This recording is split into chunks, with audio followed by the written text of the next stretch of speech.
Hello everyone, welcome back to Just My Stupid Opinion. I'm Adrian Lloyd. So today I wanted to discuss an incident that ended up taking place at Canada's Wonderland over the last few days. And it involved what was allegedly a hate crime that was perpetrated against some Somali Muslim women who were there just enjoying their day when a group of white women ended up verbally harassing them and assaulted them. And it is now being investigated by a hate crime. The thing is about that is because this is the narrative that the news ended up running with this all across the board. You know, there's City News, there was the Toronto Sun, and a couple of smaller ones as well. I think maybe even CBC picked up on this and CTV. So this is the narrative that they end up going with. But you need to look at both sides of the story because the one woman who is involved with this hate crime, who is allegedly to have perpetrated it, she put her side of the story out, and it changed everything. Again, I'm not sure which side is the truth. Usually, as they say, there is the one side, the other side, and then the truth is somewhere in the middle. But the point is that the narrative that the media has run with is extremely different from what she ended up putting out. It was this woman named Brandy Lynn. So I think it's worth investigating at least. So I have here a clip from City News where they ended up reporting on the situation, and I wanted to get into that and see what they end up saying about the incident, and then it takes the point of view of the women the Muslim Somali women who end up getting assaulted, and then we'll go into Brandy Lynn's version of events, and we'll see what ended up happening.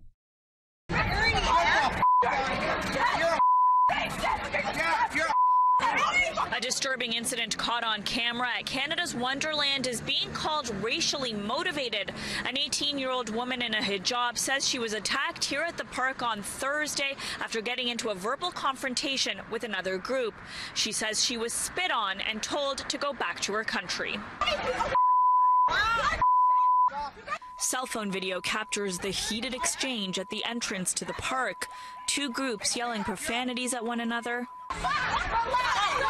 One woman eventually throwing punches. In online posts, an 18-year-old woman says she was on her grad trip to Wonderland when the altercation took place.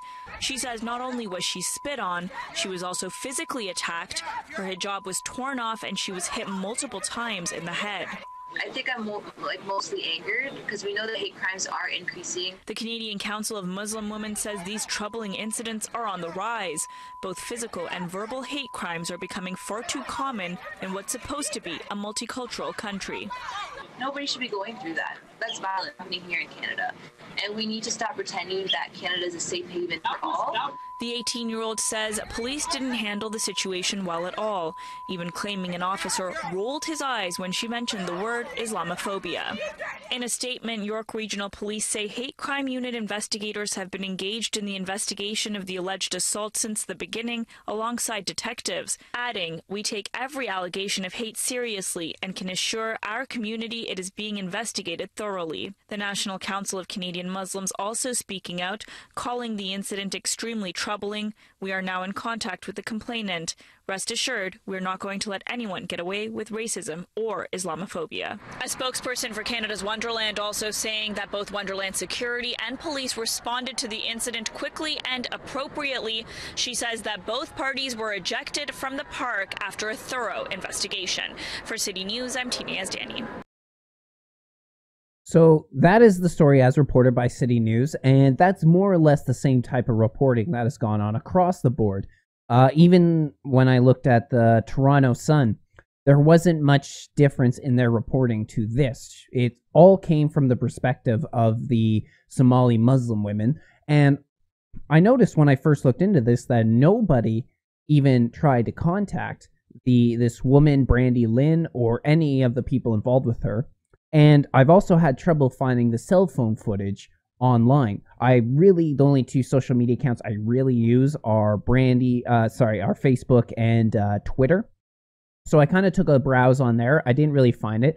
So all I've been finding is what I found through also YouTube. I took a look, but really it's just from this from City News, which doesn't show you much. It's very edited, so we don't know what the full context was. But I found it interesting, number one, that they only went to these Muslim women for their point of view when they didn't put out the point of view of Brandy Lynn at all, or any of the people that were involved. Because like I said, her point of view completely changed what ended up happening. She ended up making a post on Facebook where she spoke about this situation, and I have that pulled up right here. So we'll see what she has to say about the situation. She says, posted on June 30th, I am reluctant to post about this incident, but it comes to my attention that my version needs to be put out there. On Thursday, my family went to Wonderland, and our day turned into a nightmare after we had lunch outside the park. We were at the park with 5 children ages 9, 5, 5, 4, and 1. Walking back into the park around 4 p.m., I was alone with 2 of my children. The rest of the family were already through the gates. A Somalian woman shoved my 4-year-old and pushed in front of us. I called the woman an asshole, and a group of Somali women then started screaming and verbally attacking me and my children at the gate. I managed to get through and into the park, only to look behind and have roughly 15 women corner me and my children, screaming "fuck you" and "fuck your kids." At this point, my family, who was already through the gates, witnessed me struggling to get away from them and came to my aid. My boyfriend and others repeatedly told them to back away from me and the kids, and they refused. The 18-year-old female, who looked 30, wouldn't stop and then spit in my boyfriend's face. Horrified, he spit back in hers, and she then threw a drink on him and proceeded to punch him in the face. His mom jumped in to protect him, and then an altercation broke out between the 2 groups that was quickly separated by security. We were detained for nearly 3 hours, and York Regional Police investigated, as well as Wonderland Security. This was not racially motivated, and it was not just one girl. We are not racist. We don't care about color, nationality, or religion, or what religion you are. If you're going to shove my children and be ignorant, I am going to call you an asshole. This story has been falsely broadcasted on a few news sites and stations. They do not have all the facts, nor have they made any attempt to contact us to find out why this happened.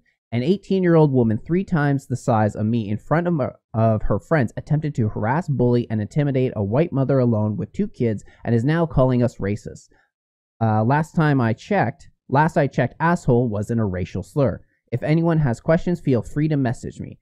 Picture of myself and my youngest children before our day was turned into a nightmare. CTV News update. Just to clarify, the woman who pushed my children and went in front of us, that I call an asshole, walked through the gate in front of me. She was with the same group, but she wasn't the woman who continued this. It was Safia who stood in front of her group behind me and my children, as they were still behind me in line. The woman in the altercation who was screaming "fuck me" and "fuck my kids" was not the same girl who I called an asshole.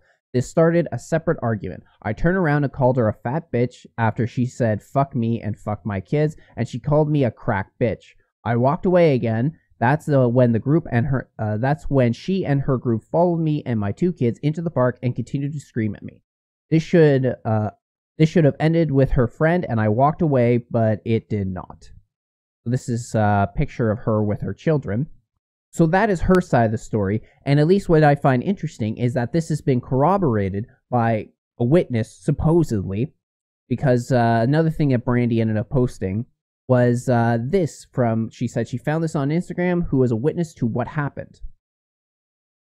And it says, I was actually there. The Muslim girl shoved the kids out of the way and hurt him. The white mother called her an asshole, nothing more. Then a different Muslim girl took it upon herself and her 10 friends to then corner the woman and 1 child and tell profanities at her and not allow her to move, a criminal offense in itself. Her white husband then came between the Muslim girl and his wife and told her several times to leave, and the Muslim girl continued yelling curses, then spit on the white guy. He in turn spit on her and told her to go back to the country she came from. Neither party is innocent, and as far as I am concerned, the police had no way of press charges against either party after watching all of the security footage. So that's both sides of the argument there. So there were certain things that were said. Her boyfriend did say, go back to your country. But if we're taking this piece for piece, then it seems that it was not Brandy and her group that were responsible for this. And certain things that I saw in the video that you probably saw. First of all, I don't think that was Brandy that ended up making the punch. I believe that was either her sister or sister-in-law or something like that. because I did see some other photos that Brandy posted, which seemed to be from the same day where she was with other family members. So that's that in and of itself. But then it also appears as if this group of Somali women were the ones who really created the altercation, because if you are someone who shoves a little kid out of your way, calling someone an asshole is just par for the course. I know that I would do the same if someone did that to my children, but then it devolved into this situation. And now, as we can see through the group that they were advocating for, this, it was, I forget the name, the Canadian Council of Muslim Women. They're talking about how this is a hate crime and how this is Islamophobia, when it appears that this group is not innocent in the slightest in this situation. And I kind of agree with that witness. If what the witness is saying is true, then nobody really is innocent in this situation. But it seems to me that this woman, this mother, was just standing up for her children, and then found herself being harassed and bullied by this group of Somali women when they were the ones that really created this altercation. You don't push a child. That's not what you do. I also found it funny that, at least when we're talking about city news, talk about how this ends up seems to be increasingly happening in a multicultural country. Well, to me, this is just proof that multicultural societies don't work, and there's a lot of evidence out there that shows that they don't actually work.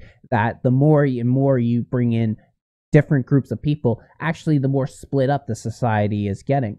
But what I have a real problem with this is the fact that this is being painted in one light. It was a hate crime. These poor Somali Muslim women are just victims. And even things that ended up happening. I mean, I didn't see the hijab get pulled off. And I don't believe it was deliberate. If it was, I think during an altercation, it's very common for people to get grabbed in altercations when things are punching going down. It's quite possible that the pulling of the hijab, if it happened, because I didn't see the evidence on the video, that it wasn't actually intentional trying to pull it off, but it just she caught the hijab in the crossfire and it ended up getting pulled. So I'm actually think I'm going to try and reach out to Brandy and see if she wants to come on, put on her point of view, because I think she should have that right. She hasn't really been given much of a right, and all she has are the people who see this and can spread her message. She's not getting any attention from the mainstream media. Nobody has even reached out to try and talk to her and see, hey, what happened? Why did you do this? And again, a lot of what they're talking about, this 18-year-old girl was spat on. Well, it appears that she was the first one to spit and first one to commit assault. So it really changes the narrative of this story when you look at it from both sides. And even if we do the sort of take both sides and then we come in the meet in the middle, then it is quite clear that this was not a one-side motivated racial hate crime like they're trying to present in the media. But this is how they sell the news these days. It's all about the numbers, and this is the perfect way to do it. You present it as some sort of hate crime, and then people are going to tune in and figure out what ended up happening. So do your own research, look into this incident yourself, form your own conclusions. That's all I can really tell you. Thank you all for stopping in for another episode of Just My Stupid Opinion. I'll be back soon. Take care of yourselves.